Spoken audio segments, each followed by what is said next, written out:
Greetings everyone, Dwyrin here. If you are like me, chances are when you see a new game about to come out, you kind of are on the fence and asking yourself all of those wonderful questions that we all ask ourselves, oh man, am I gonna like that game?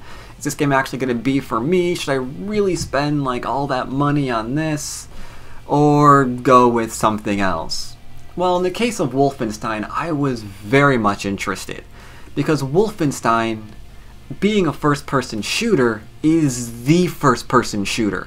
I mean, if you're immediately conjuring images in your head of Counter-Strike and Call of Duty, then chances are you're doing it wrong. Because Wolfenstein isn't just a game, it's not just any kind of sequel. This series began the first-person shooter genre, right? Your Counter-Strikes, your Call of Duties, whatever. Those things exist because these games came before them. These games invented the first-person shooter genre. So that doubly asks the question, does this game actually live up to where it came from? Or, like so many games nowadays, you see the sequels roll out and they're just utter and complete pieces of crap. Which one's it gonna be? Well, I was anxious to find out, and I felt like sharing my answers with all of you fun people on YouTube as well. Great, so what kind of game is Wolfenstein? What is a first-person shooter? Well, as you can see on the screen, you are controlling a character, he has a gun, you are going to hopefully aim the gun and shoot anything that is coming to kill you. Pretty straightforward, right? Just aim, shoot. Not very difficult. Now, some games, first-person shooter games, try to go with max realism, like you're a soldier on the battlefield and you're going through all their trials and tribulations and things they have to overcome and everything is, super realistic. This has really good graphics. Not really super realistic, as you can really see. I mean, immediately you get to, right from the off, dual-wield machine guns or any other weapon in the game you feel like dual-wielding, right? Not exactly the most realistic of things. I mean, getting headshots with machine guns, wonderful. And then, of course, as you see, there is the added benefit of there is some melee combat involved. If that's, the route you wish to choose, you can go and stab things that get too close to you, so that's really cool, too. Now, the trouble with first-person shooter games is sometimes you tend to feel bad for whatever it is you're shooting. Great thing about Wolfenstein is you're not gonna feel bad because you're killing Nazis. No one ever has said, I think you should really be nicer to those Nazis. No one's gonna say that. No one's ever going to say that. You can be playing this game and your friend, picture them, the most nicest person ever. Maybe they went to Catholic school or something. They don't curse and they don't watch violent things or whatever. That person could be sitting next to you, watching you kill Nazis, and the only thing that's going to be coming out of their mouth is making teabag that lawnmower again. That was funny. Because nobody cares. Nobody cares. It's like it's the enemy that is universally reviled. So that's great. You're not going to feel bad killing things in this game. Hopefully. Hopefully. Because make no mistake, you will be mowing people down left and right in this game, right? It makes absolutely no secret of that. You will just be pumping lead into lots and lots of people throughout the entire game. Now, to be fair, it's not all about just running around with guns, okay? There is a sneak system in this game as well. If you want to take on, the role of a bit more of an assassin and, sneaking around and stabbing people, there is an element in this game for you as well. You see, the Nazi commanding officers have the ability to radio in backup if, they detect you. So one way to ensure you're not suddenly, being bum-rushed by a bunch of different people is, to sneak around and just slit their throats. If they can't speak, they can't radio for backup. It's, that simple. And I guess all of the gunfire doesn't alert anyone else in the building or whatever that there's trouble. Like I said, it's not the most realistic thing in the world. But hey, if sneaking's your thing, and you like walking up to people who conveniently have their back to you and just stabbing them incessantly, well, go ahead. There's something in here for you as well. See? There you go. Quick and easy. Just go up to them and stabby times. Now, sometimes you do have to negotiate a few obviously placed obstructions to get to them because they're actually going to be facing you otherwise. But it's not really the hardest thing to do, right? You don't have to go out of your way typically in this game to really look for the stealthy way to go about achieving your objective.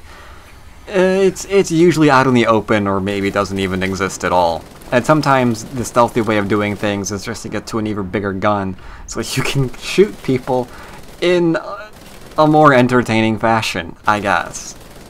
So that's cool. That's cool. The only thing that made me feel a little bit bad is they do give you the option of even killing the robot Nazi dogs if you manage to sneak up on them. You know, before they wake up and try to bite your face off. But they are robot Nazi dogs, so you don't really feel that bad for too long because, you know, Nazi dogs.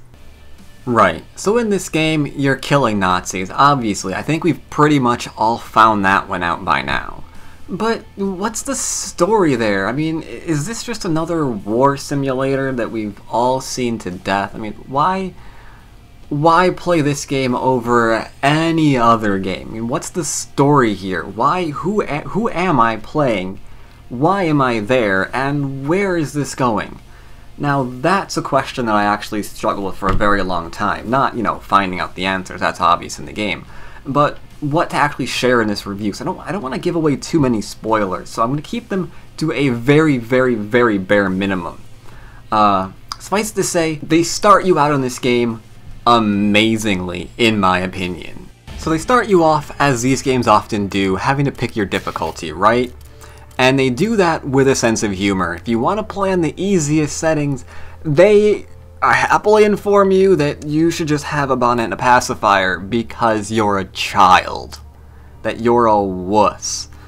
And as you go down the difficulties, your character's face looks more and more badass, until if you're on Uber, he looks like a psychopath, as you can see, splattered in blood, looks just absolutely nuts. That's a face of a guy that you want to play, and not meet in any darkened alleys, right?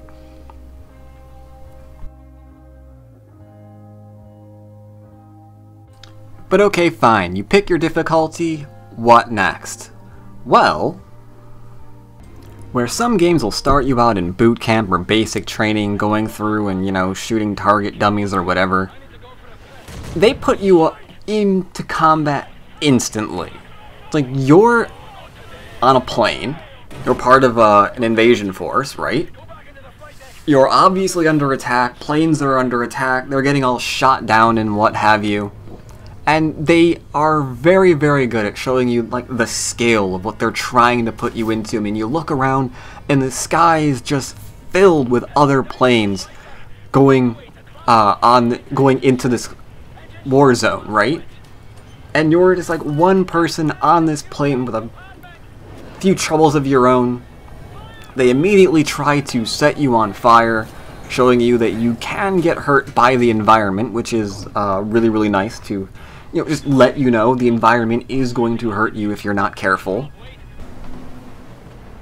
All the while taking time out to kind of remind you from time to time that, again, the scale, you're part of not just this plane, but this huge war effort, and you are a soldier in this huge war effort. And I thought that was cool. I liked that constant reminder that there's other things out there, you know, going on while I'm doing this. It kind of gives you an idea of the scale. I like that little reminder. I really like that little reminder. But you know, more than those reminders, there's something else that I liked. Something that I thought was just amazing. And what is that? That they killed you. How many tutorials begin off with someone needing to give you CPR because you just got hit by a fucking plane?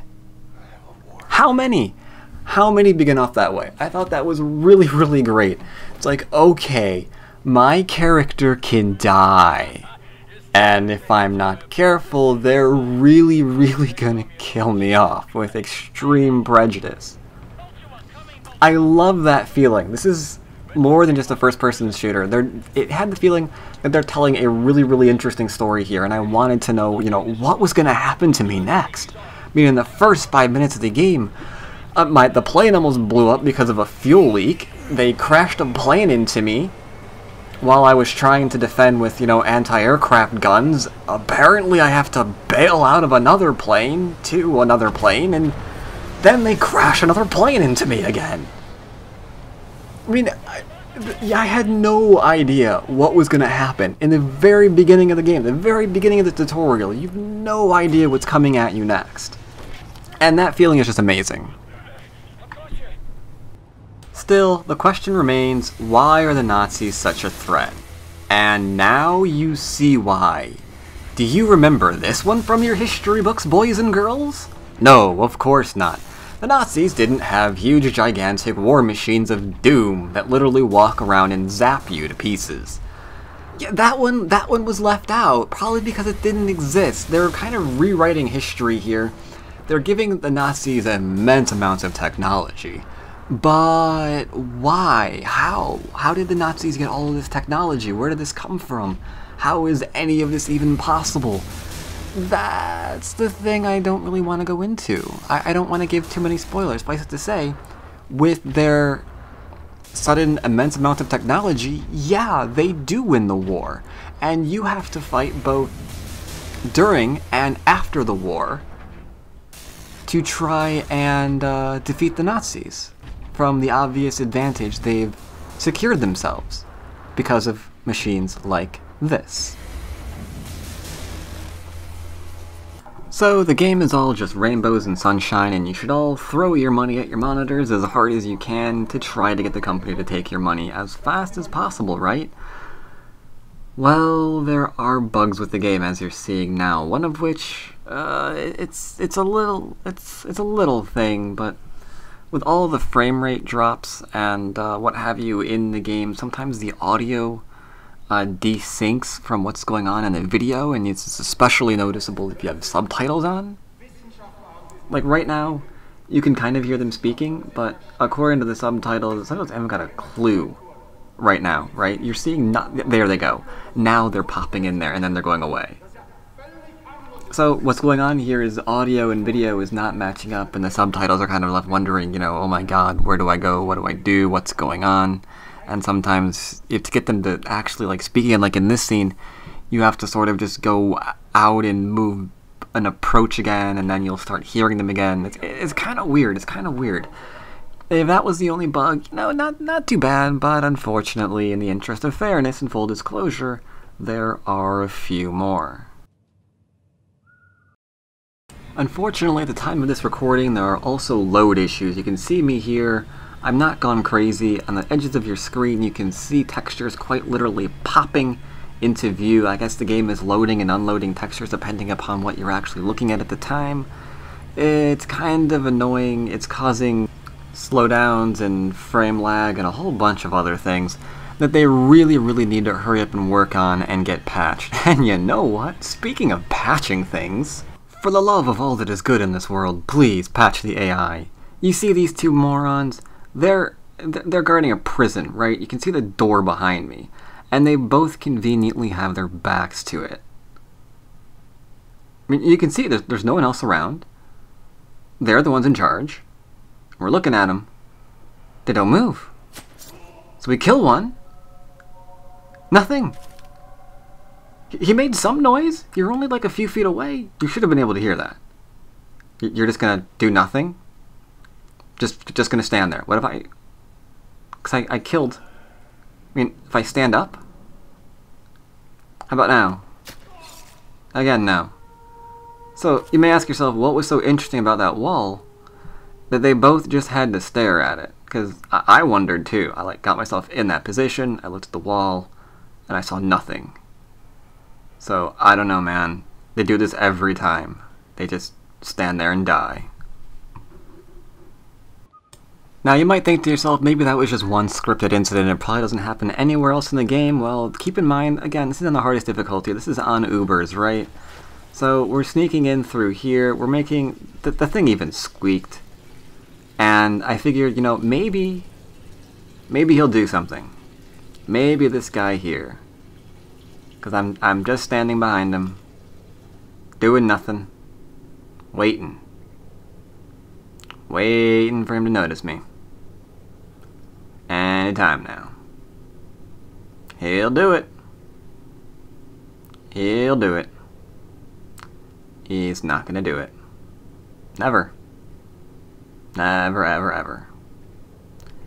If someone's programmed not to notice you, they will never notice you in this game unless you actually go up and punch them. It's kind of weird. Kind of weird. Kind of weird indeed. But the AI needs patched. Buggy AI aside, there are some reasons to replay this game. For example, in the beginning, you're forced to make, well, you'll see for yourself. Oh yeah, a choice. Which one of these two varieties would best support my research? I have inadequate room for samples. Should you decline my appeal, I should have to put a scalpel to both of them and we'd be here all day. You getting this? I would make this simple. All you need to do. See what they're having us do? Look to the one you would have me dissect. Yeah. We have to pick which one of our friends has his eyeballs cut out of his head, thus obviously killing him, and which one we're going to save. And based on that decision, gruesome though it is, you do have different stories. I mean, the story branches off from there to two different sections, and influencing even what you can do in the game. For example, something as simple as how you open doors is determined by that choice. You save one guy, and you get this mini game where you lockpick. You save the other guy, then you're hot wiring things. So the choices do matter. Gruesome as all that is, I surely don't have to tell you at this point that this is not for kids, right? I mean, I don't actually have to come out and say the words, do I? Because I'd be disappointed if I actually had to come out at this point and say the words. So you know what? I'm going to respect your intelligence, and I'm not going to come out and say the words. I'm just going to assume that you know that by now. So let's see, are there any other reasons I can think of that you might want to replay this game? Let's see. Oh yeah, there's also one other thing that I may have failed to mention, and that is there are perks in this game. Depending on how you want to approach different situations, you can either, be all stealthy and go around and stab people, and as you do, you unlock different little benefits, nothing too game breaking, but little benefits for your character depending on if you want to be stealthy and stab people. If you want to use, double guns the entire time, if you can see a demolition tab, you can blow people up, as much as you want and level that up. The only mild complaint is chances are you're probably going to unlock all of these by the end of the game because they're really, really easy to do. Maybe not. I don't know. I don't think I did because I spent a lot of time doing stealth because that was lots of fun, and some assault because that was fun too. So I'm not really sure if you can unlock them all the way into the game, but if you haven't, then it gives you a reason to go back and play through the game. Maybe choose a different, save a different person, and have different perks. So there's that. Not tons of replay value, replay value rather, but there is some replay value there.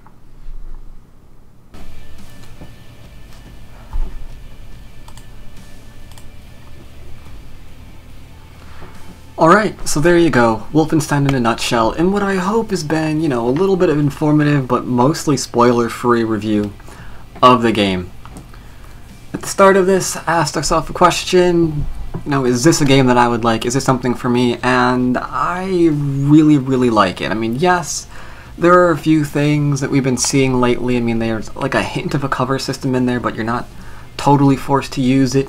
You can run and gun pretty much even on the hardest difficulty at the moment. If they patch it later, don't hold me accountable for saying that. But yeah, you can do the whole running and gunning thing, you can do the sneaking thing, you can try to be perfect, never get hit, and hide behind cover, and just like go out and snipe people. I mean, you can do this in a lot of different ways, which is very, very nice. They're not trying to take it too seriously, I like that as well.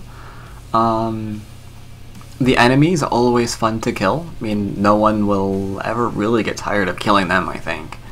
At least not yet. At least not yet, so that's cool.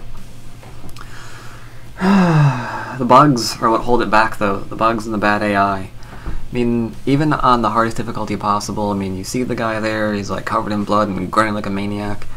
But the AI doesn't appear to really behave any smarter than it does in the previous difficulties. Maybe I'm wrong about that. I hope not. I can't even imagine what those difficulties are like. But, yeah, I think that really needs to be addressed to make those harder difficulties a little bit more harder. Definitely needs patches for the graphics because the audio and video desyncing makes it kind of look like some weird old Chinese flick. So that can be a little bit jarring. If your computer is running it perfectly and never lagging on any of the scenes, though, I suspect you're not going to encounter that. But if you hiccup a little bit during a scene, then it does desync and that makes a bit of a mess there, so that kind of sucks. So, bugs aside, I do think it's a good game. I do think I'm probably going to be playing it repeatedly. The thing's 40 gigs, and I'm on a bandwidth cap because I happen to live in the good old US of A where I have a ISP that enjoys a monopoly. So yeah, bandwidth cap, 40 gigs. That really hurt my bandwidth. So I'm absolutely playing it for that reason alone, and I'm glad it's enjoyable while I do so. So what's my final score? I think I'm going to give this an 8 out of 10. However, if they patch the graphics, which I know they're going to do, if they make things a little bit more difficult on those harder difficulties, give you a little bit more of a challenge, which I hope they do, then I would give this a solid 10 out of 10. I mean, it's exactly what I wanted out of a Wolfenstein game. It's a lot of fun, it's really enjoyable, it doesn't seem dumbed down in any way, and it's just an amazing experience. It is $60 though, so if you have the extra money lying around and you've liked what you've seen in this review, do feel free to purchase it. Otherwise, you know, if you're still interested but don't really want to spend all the money, of course it's on Steam. You know it's going to go on a summer sale maybe for 15% off, and by December it might even be up to 50% off. Who knows? So you can wait for that too. But either way, whenever you get this game, whenever you play this game, if you've liked anything you've seen in this review, I know you're probably going to enjoy it. So I hope you enjoy some Wolfenstein. I know I'm going to enjoy me some Wolfenstein. And I'll see you all later. Take care, everyone.